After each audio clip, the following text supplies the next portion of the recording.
The order was placed before William in a closed room, its final page already marked for signature.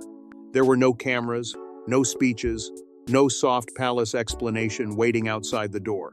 With one stroke of the pen, Camilla's sister, Annabel Elliot, was removed from every royal trust connected to palace patronage, heritage funding, and private family foundations. It was not a reshuffle, it was permanent exile from royal influence. Before we go deeper into what this really means for the royal family, make sure to subscribe so you don't miss a single update. William held the pen for a moment longer than expected, because the name on the page was not distant. Annabel Elliot was Camilla's sister, and removing her meant cutting into a family connection that would be felt far beyond the paperwork. The royal trust system, a network of charitable funds, heritage boards, advisory groups, and private support structures connected to palace influence mattered because it shaped who had quiet access to money, status, and royal approval. The prince understood that if private access looked protected, public trust would begin to crack. Camilla felt the shock before the full meaning reached her. The queen consort had expected discussion, perhaps a warning, perhaps even a delay, but not a sealed administrative packet marked permanent removal. That packet, an official bundle of palace documents used to record decisions and make them enforceable across departments, left little room for reversal. It covered heritage trusts, private royal support funds, advisory boards, and charitable committees where Annabel's name still carried quiet access. Camilla understood immediately that this was not just about her sister. It was about her own family's shrinking place inside the royal circle. William signed because hesitation had begun to look dangerous. The future king believed the monarchy could no longer appear to protect private favoritism, especially in places where charitable influence and family loyalty overlapped. He felt the weight of the decision, but he also felt the colder weight of what would happen if he did nothing. Annabel's removal was harsh. Leaving the question unanswered would have been worse. The pen did not simply end a roll, it drew a line around the future crown. Charles read the first page in silence. The king saw William's signature, then looked away from it as if the ink itself carried accusation. He knew Camilla would feel blindsided, and he knew the prince had not acted lightly. That silence mattered because it showed the monarchy's old instinct: protect the family first colliding with a new demand. Protect the institution before family comfort becomes public weakness. The order moved quickly through the palace, but the deeper shock was not speed, it was cause. William had acted after uncovering one private trust room incident that palace aides had tried to bury, an incident that turned concern into certainty. And before the palace could measure the damage, the story had to move from the signed order to the people whose pride, loyalty, and fear were now trapped inside it. William did not see the order as revenge. Camilla did not see it as reform. Between them stood a name, a sister, a network of trusts, and the dangerous question of who gets to remain near royal money once personal loyalty begins to look like privilege. The decision struck at something far more sensitive than paperwork. It struck at family belonging, and at the future king's promise to clean the crown before inheriting it. William understood that his position as heir had begun to carry a sharper kind of authority. The heir, the person next in line to inherit the throne, does not simply wait for power. He prepares the shape of the monarchy that will one day bear his name. That mattered because palace-linked trusts were not ordinary charities. They were organizations, funds, and advisory boards connected to royal influence, where access could create public confidence or public suspicion.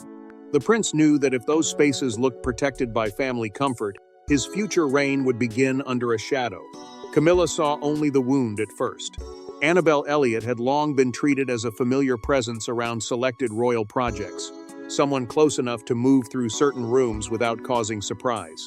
To the queen consort, that familiarity was not corruption. It was family. It was trust. It was the quiet closeness that comes with years of being near the royal household. But William saw something more dangerous. He saw the line between familiarity and influence beginning to blur, and once that line disappeared, the crown would pay the price. William felt torn because the order would hurt Camilla, and he knew it would not wound her lightly. The queen consort would hear her sister's removal as a direct humiliation, a message that her family still stood outside the deepest protections of royal life.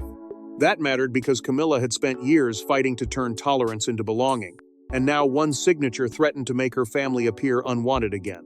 Reform had a public purpose, but it also had a private victim. Catherine quietly warned William that the order would change more than Camilla's trust in him. It would change his relationship with Charles. The warning did not come through gossip or speculation. It was later described in a documented private account prepared for the household file, where Catherine's words were recorded as a sign that the decision had emotional consequences beyond governance. She understood that the king would feel trapped between his wife's pain and his son's discipline. A senior advisor then gave William the sentence that hardened everything. The trust records contained patterns no heir could ignore. The advisor's warning came in a recorded briefing attached to the review file, making it impossible for the prince to dismiss the concern as palace noise. Those patterns did not point to one careless line or one innocent appearance. They pointed toward repeated access, repeated familiarity, and one meeting where Annabel's name appeared where it was never meant to be. William knew then that the signature had only been the public edge of a private discovery. Camilla felt humiliated. Charles would soon feel cornered. Catherine had already seen the family fracture forming. And because this decision did not begin with William's pen, it had to return to the quiet discovery in a trust committee room that turned suspicion into action. The moment that changed everything happened around a long table few people outside the palace had ever heard about.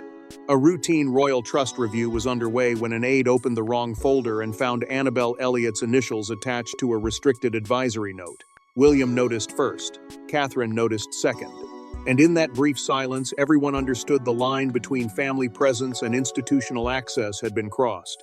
William did not speak immediately, and that silence frightened the room more than anger would have. The Royal Trust review a private meeting where selected officials examined palace-linked charitable funds, advisory roles, and funding recommendations had been expected to pass quietly. Instead, one misplaced folder exposed the one thing the future king had feared most. Annabel's initials were attached to a restricted advisory note, meaning a private document meant only for approved trustees, senior palace officials, and designated royal decision-makers. That mattered because trust access is not symbolic. It can shape influence, funding, and public confidence. Catherine understood the danger before anyone explained it. If the note ever reached the public, it would not be read as a harmless mistake. It would be seen as proof that private family closeness had slipped into institutional authority. The future queen knew how quickly one set of initials could become a national accusation, especially when royal money and family loyalty appeared in the same sentence. William felt the same threat, but his reaction was colder. The prince did not look wounded, he looked resolved. Annabel was not in the room, but her name filled it. The initials made her presence feel almost physical, as if a private family connection had reached across the table and touched official business. William felt anger rise slowly because the discovery suggested more than familiarity. It suggested informal authority, the kind no one announces, and everyone later denies. Catherine watched him place one hand on the folder, and she knew the discovery had already moved beyond correction. The aide finally admitted the note had been circulated through a side channel rather than the official trust office. The side channel, an unofficial route used to move papers outside the normal approval process, made the matter far more serious because it suggested someone had bypassed the controls designed to protect the trusts. William asked the aide to repeat it. The room tightened.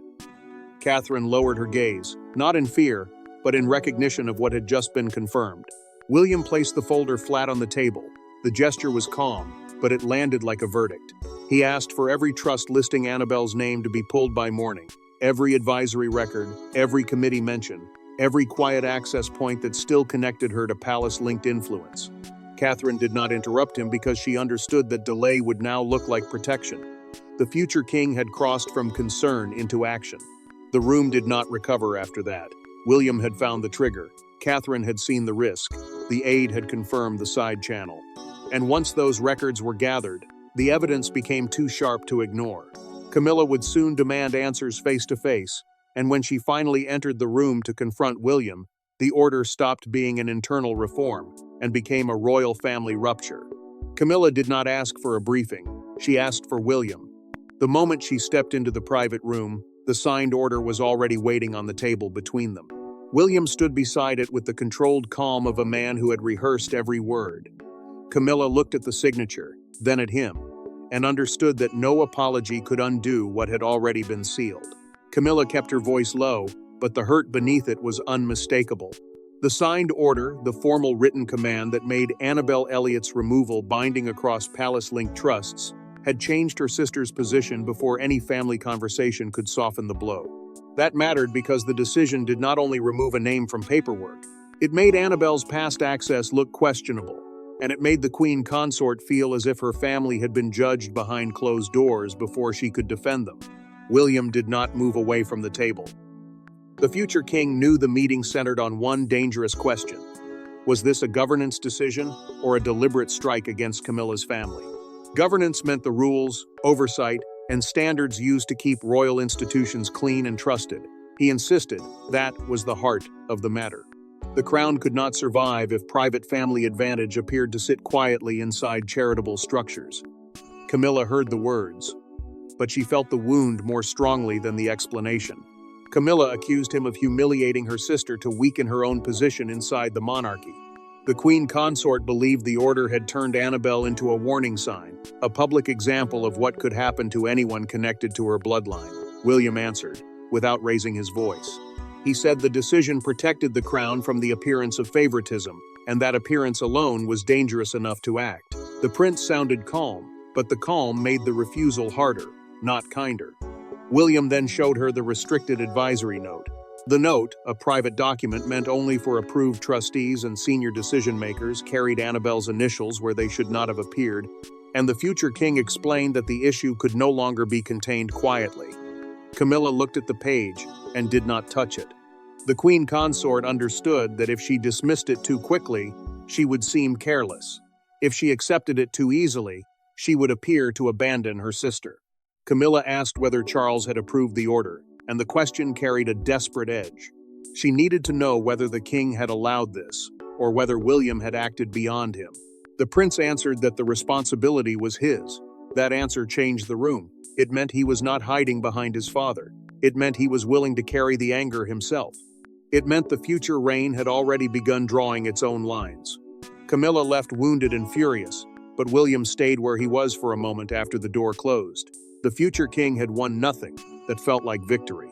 He had defended a standard, but he had deepened a family fracture. The queen consort would now go to Charles with pain that could not be softened by procedure. Once she left that room, the signed order moved to the king's desk, where silence became more dangerous than speech. Charles knew the order had already changed the balance of power before he reached the final page. William had not asked for rescue, and Camilla had not asked for mercy. They had both placed their pain before him in different forms, one through a signed document, the other through the wounded anger of a wife defending her sister. The king sat alone, and the crown suddenly felt colder than blood. Charles turned the first page slowly, and the silence around him felt like judgment. The palace-linked trusts, charitable funds, heritage groups, and advisory bodies connected to royal support or influence relied on public confidence more than private loyalty. That mattered because even the appearance of informal family access could damage them. The king had authority to challenge how those trusts were handled, but William's future role gave the order powerful institutional weight. The prince had not merely complained. He had acted like a monarch in waiting.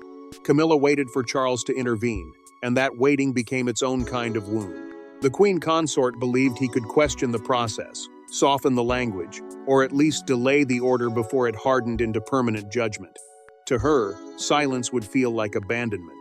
She had defended Annabel Elliot as a sister, not as a political figure, and now the king's restraint threatened to make that defense look powerless. Charles knew this, and the knowledge made every line harder to read. William's demand for a cleaner monarchy stood across from Camilla's humiliation. The future king had forced a question Charles could no longer avoid. Could the crown promise public trust while allowing private closeness to linger near royal influence? A palace legal advisor warned him that reversing the order could make the restricted note incident look deliberately concealed. The warning did not arrive as rumor. It was entered in a recorded legal briefing attached to the household file, making the risk impossible to dismiss. Charles noticed one sentence written in William's margin: "Trust cannot survive private access." The king read it twice, and the words seemed to settle deeper the second time. That mattered because the sentence was not only about Annabel. It was about the entire future of the monarchy, about whether personal relationships could still blur official boundaries while the public was expected to believe in reform. William had drawn the line with ink. Charles now had to decide whether to erase it or respect it. Camilla's pain pulled at him, but the institution pulled harder. The queen consort would see his restraint as cold, perhaps even disloyal. Yet the king understood that overturning William could weaken the heir before the country. He could protect Camilla from one humiliation and create a larger one for the crown. He could defend blood and damage trust. There was no gentle choice left. Charles allowed the order to stand. He did not celebrate the decision, and he did not pretend it was harmless. The king simply left the reversal unsigned, and that silence became the final answer. William's authority remained intact. Camilla's hope of intervention collapsed, and as the monarch chose restraint over rescue, Annabel received the message that her royal access had ended forever. Annabel Elliot did not hear the news through gossip. She received it in writing, in a letter so controlled it felt almost merciless. Her advisory roles were ended. Her trust access was withdrawn. Her name would be removed from every royal listing where it still appeared. She read the final sentence twice, then placed the paper down as if it had grown too heavy to hold. Annabel stared at the notice and understood that the words had already traveled farther than she could stop. The palace linked royal trusts, charitable funds, heritage groups, advisory boards, and private committees connected to royal influence were now closed to her in every formal and informal way. That mattered because trust access had never been only about meetings. It meant being near decisions, near donors, near the quiet machinery that shaped reputation and approval. Her name had been removed from advisory records, event consult lists, heritage support groups, and private charitable committees, with final precision. Camilla felt the removal like a family wound, not a palace correction. The queen consort saw her sister's name stripped from records and felt grief turn quickly into anger. To her, Annabel had been made to look suspect without a public accusation and punished without a public hearing. That pain mattered because it reached beyond procedure. It touched the fragile question of whether Camilla's family would ever be fully accepted near the crown, or always watched as outsiders who had stepped too close. Annabel felt exposed in a quieter, colder way. She had not stood before cameras. She had not defended herself in a room full of officials. Yet the order made her presence near royal projects look questionable, and that was its own kind of judgment. Annabel folded the notice carefully, almost too carefully, as if neatness could restore dignity. Then she asked whether Camilla had known before she did. The question carried hurt, but also fear, because if her sister had known, the wound would be deeper. Camilla did not have an easy answer waiting for her sister. The queen consort could rage against William, question Charles, and resent the file, but she could not erase the fact that the removal had already been carried out. Annabel's access had ended. The listings had changed. The old familiarity had been replaced by a barrier no private reassurance could remove. For both women, the royal world suddenly felt less like family and more like a locked institution. William received confirmation of compliance and closed the file without triumph. The future king did not smile. He did not celebrate the removal. He simply sat with the quiet resolve of someone who knew the right decision could still feel brutal. That mattered because reform inside a family is never clean. It protects one thing while wounding another, and the prince understood he had done both. The removal seemed final, sealed by letters, listings, and silence. Annabel had lost access. Camilla had lost confidence. William had gained authority at a painful cost. And just when the palace seemed trapped between family loyalty and public duty, father and son met without advisors, and the meaning of the order changed. There were no aides in the room when William finally sat across from Charles. No legal advisor, no trust secretary, no Camilla waiting nearby to hear the answer. Just father and son facing a decision that had already wounded the family. William did not look proud. Charles did not look angry. Both men understood that the order had become a test of what kind of monarchy would survive them. William chose his words carefully, because this was no longer about winning an argument.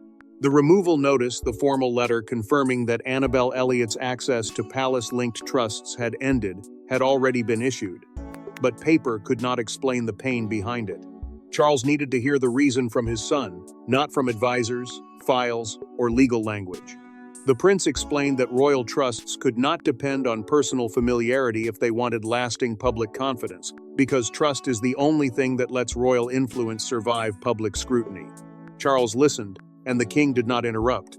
He admitted Camilla felt betrayed, and the admission carried the weight of a husband who had seen the wound up close. The queen consort had not only watched her sister lose access, she had watched William make a decision that seemed to question her family's place around the crown. That mattered because royal families survive on visible unity, yet this order had exposed private boundaries in the harshest possible way. Charles understood the reform. He also understood the humiliation. William showed regret, but he did not retreat. The future king confessed that signing the order had felt brutal, and the confession came in a recorded private conversation later summarized for the king's confidential household file. He did not reveal it through gossip or palace whispers. He said it directly to Charles. Leaving the access untouched would have been worse. The prince believed silence would have looked like protection, and protection would have looked like favoritism. Once that happened, every trust connected to the palace would carry suspicion. Charles leaned into the truth neither man wanted.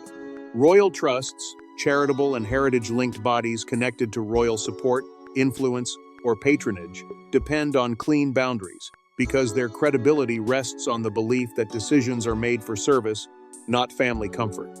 The king knew that if Annabel were restored, critics would not see mercy. They would see concealment. William knew it too, and that shared understanding made the room quieter, not easier. William offered one compromise. Annabel could be treated with private dignity, shielded from needless cruelty, and spared public language that made her sound accused. But she could never be restored to trust influence. Charles accepted the line slowly, recognizing that the order had prevented a future scandal from swallowing the monarchy whole. The king had wanted to protect Camilla from pain, but he could no longer deny that William had protected the crown from something larger. The private agreement gave the palace a message, but it did not erase the cost. Charles had chosen stability. William had chosen discipline. Camilla would still feel betrayed, and Annabel would still remain outside the doors she once moved near. Yet father and son had finally named the truth beneath the conflict. The future monarchy could not be built on quiet exceptions. And when the news finally broke beyond palace walls, the nation did not see a quiet administrative order, it saw the future king drawing a line through royal favoritism. By morning, the order had become a national reckoning. One newspaper front page showed William's signature enlarged beside the headline, "No family exceptions." Outside Clarence House, a small crowd gathered in tense silence, some defending Camilla, others praising the future king's discipline.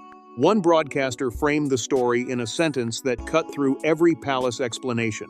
"This is the day private access met public accountability." William saw the headline and understood that the decision had escaped palace control. The front page, the main newspaper cover story that shapes how the public first understands a major event, had turned his signature into a symbol. That mattered because the order was no longer just an internal correction. It had become proof, in the eyes of many, that the future king was willing to police his own circle. The prince felt the weight of approval because public praise made the decision harder to reverse and more painful for the family. Camilla watched the same coverage privately, and every replay deepened the wound.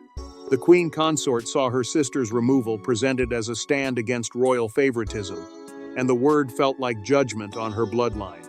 She knew Annabel Elliot had lost access, but now the country was deciding what that loss meant. That mattered because public stories can harden faster than private explanations. Once a family name becomes a symbol, personal pain no longer belongs only to the family. Broadcasters explained the trust system as a test of whether the monarchy could police its own inner circle. The trust system, the network of charitable, heritage, and advisory bodies connected to royal influence, mattered because it depended on public confidence more than private comfort.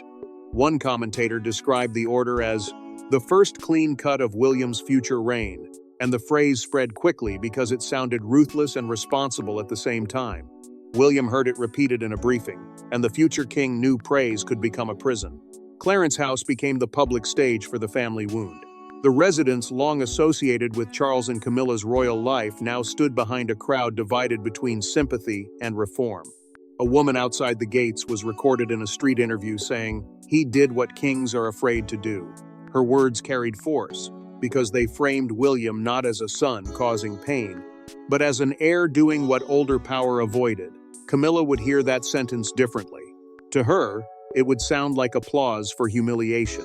Charles understood the danger of the public mood. The king knew William's authority had strengthened, but he also knew Camilla's pain had become harder to soften. The palace could not deny the order now. It had to explain it as discipline, transparency, and public confidence. Yet inside the family, the language of reform still felt like loss. The headlines settled, but the meaning remained. William had gained authority, Camilla had lost certainty, Annabel had become the name through which the country debated favoritism, access, and trust. Public reaction strengthened the prince, but it forced the palace to deliver a final verdict on what kind of family could survive inside the crown. As the crowds faded, the monarchy faced its final truth. The order had removed one name, but exposed the cost of rebuilding trust. In the end, William's order was not remembered as a cruel punishment. It was remembered as the moment the future king proved that royal trust could no longer bend around private family comfort. Camilla lost more than a sister's access. Annabel lost more than a role. Charles lost the safety of silence. And William gained something heavy, the authority of a man willing to wound the family to protect the crown. Annabel Elliot's removal became final in a way no private reassurance could undo. The palace linked royal trusts, charitable funds, heritage groups, advisory boards, and private committees connected to royal influence would never again hold her formal or informal authority. That mattered because trust access had once allowed names to sit near decisions, donors, and quiet influence without public attention. Now, the door had closed permanently. Annabel had not only lost a role, she had lost proximity, and proximity had been the very thing William believed could no longer be protected. Camilla accepted the outcome quietly, but quiet did not mean peace. The queen consort understood what the decision meant for her sister and for her own family's place near the crown. It told her that blood could no longer soften every boundary, and that royal belonging could be questioned even after years of standing beside Charles. She defended blood because blood was personal. It carried loyalty, memory, and pain.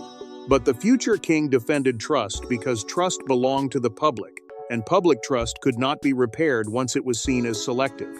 William carried the cost of the signature long after the ink dried. The prince knew reform had required pain rather than applause, and that made the authority he gained feel heavy, not triumphant. The stricter review rules, new oversight measures separating private family access from official charitable influence, became the lasting proof of the order. They mattered because the monarchy could no longer ask the country for confidence, while allowing quiet exceptions inside its own walls. Discipline had to be visible, even when it hurt.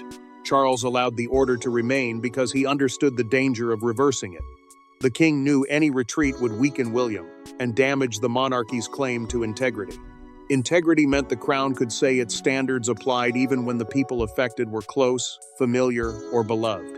Camilla's pain pulled at him, but the institution demanded steadiness. He chose stability, and the choice cost him the comfort of pleasing everyone. The palace's final message emphasized transparency, discipline, and public confidence. It quietly confirmed that private closeness could no longer unlock royal influence, no matter whose family name stood behind it. Annabel lost access. Camilla lost certainty. Charles lost silence. William gained the burden of leadership before the throne was even his. The crisis ended with a definitive truth. The future crown would protect trust, even when family paid the price. This was the closing judgment of the crisis. William did not sign the order to humiliate Camilla's family, but to protect the monarchy's future. By choosing trust over blood, he showed that the next reign would not be inherited by comfort, but earned through discipline. Thanks for watching. Please don't forget to like and subscribe, and we will see you in next one.